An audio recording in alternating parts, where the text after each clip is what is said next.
মনোযোগ দিয়ে শুনবেন। তৎকালীন রাজা বাদশাদের এলেমের দিনের জ্ঞান ছিল, শুধু কোরআন পড়তে পারতো না, কোরআনের ব্যাখ্যা করতে পারতো, কোরআনের তাফসীর করতে পারো, কোরআনের প্রত্যেকটি শব্দের অর্থ বলতে পারতো। তারাই তো প্রধানমন্ত্রী, রাষ্ট্রপ্রধান, এমনকি পার্লামেন্টের সদস্য হতে পারতো। বলুন সুবহানাল্লাহ। আমার ভাইয়েরা, এখন দেখবেন বাংলাদেশ তথা পৃথিবীর কিছু কিছু পার্লামেন্ট সদস্য আছে সূরাতুল ফাতিহা জানে না। শুধু ভাইয়েরা আমার গড় গড় করে কি পড়ে কি বলে ঠিক নাই। এরাই হলো রাষ্ট্রপ্রধান হয়ে রাষ্ট্র পরিচালনা করে। আমার ভাইয়েরা, তৎকালীন রোম সম্রাট শুধু কোরআন শরীফ পড়তে পারতেন না, তিনি কোরআনের প্রত্যেকটি হরফের মানে জানতেন, প্রত্যেকটি শব্দের মানে উচ্চারণ করতে পারতেন। এই রোম সম্রাট বলে, যখন আমার সামনে সূরাতুল ইমরানের 26 নম্বর আয়াতে কারিমা আমার সামনে এসে গেল, আমার চোখ বেয়ে বেয়ে দরদর করে পানিগুলো ঝরে পড়ে।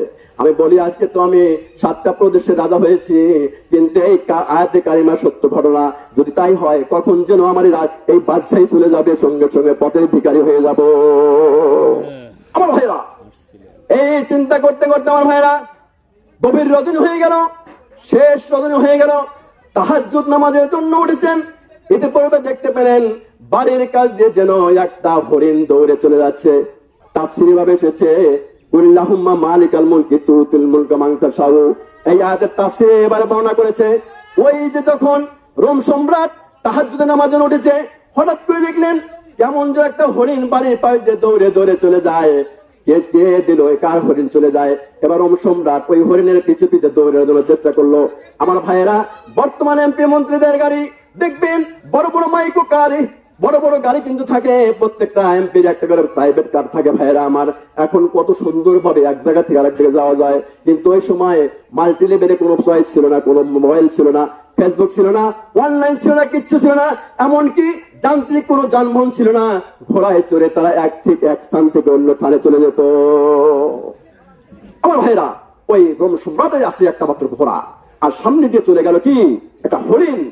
এই দৃশ্য দেখার পরে রোম সম্রাট বললেন, কি ব্যাপার, আমার বাড়ির আঙ্গিনা দিয়ে কার হরিণ ছুটে গেল, কেন গেল? এই দৃশ্য দেখার জন্য রোম সম্রাট লাম্ফ দিয়ে ঘোড়ার উপরে উঠে বসলেন, ঘোড়াকে সওয়ার করলেন, দ্রুত ঘোড়ার হরিণের পিছে পিছে রওনা দিল। কিতাবে এসেছে, অনেক দূরে যাওয়ার পরে এক সময় রোম সম্রাটের রাজ্য পেরিয়ে অপর একটা রাজ্যে চলে গেল। চিন্তা করলো, হারে আমি তো বিনা অনুমতিতে এক রাজ্য থেকে আর এক রাজ্যে এসেছি, আমার মহা অপরাধ হয়ে যাবে। এই দেশে রাজা যদি দেশে পায় তাহলে তো আমাকে গ্রেফতার করবে। সুতরাং হলো কি, ওইখানে ঘোড়া থেকে পদার্পণ করলো, নিচে নেমে আসলো। এরপরে সুন্দর করে ঘোড়াটা এক সাইডে বাঁধলো, আর এক সাইডে রাস্তার পাশে সুন্দর করে একটি বিশ্রামের ব্যবস্থা করলো। আমার ভাইরা, আমি খুবই মুখতাসার কথা একদম সংক্ষেপে বলছি।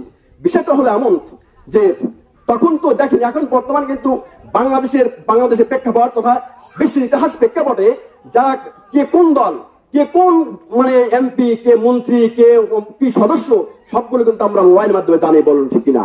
সব জানতে পারি, ঘরে বসেই তার নাম সহ জানি, গোষ্ঠী শুদ্ধা জানি। কিন্তু তৎকালীন সময় এক রাজা আর এক রাজাকে চিনতো না। বলুন সুবহানাল্লাহ। যারা উপায় ছিল না, অমরকে চিনতো। মানুষ বলতো যে পদ্মাতে অমর যেত তাহলে আমার এই কাজটা সহজ যেত, বলতো আমি তো অমর, তখন বলতো আপনি অমর, যে আমি অমর। আরে আপনাকে দেখি নেই।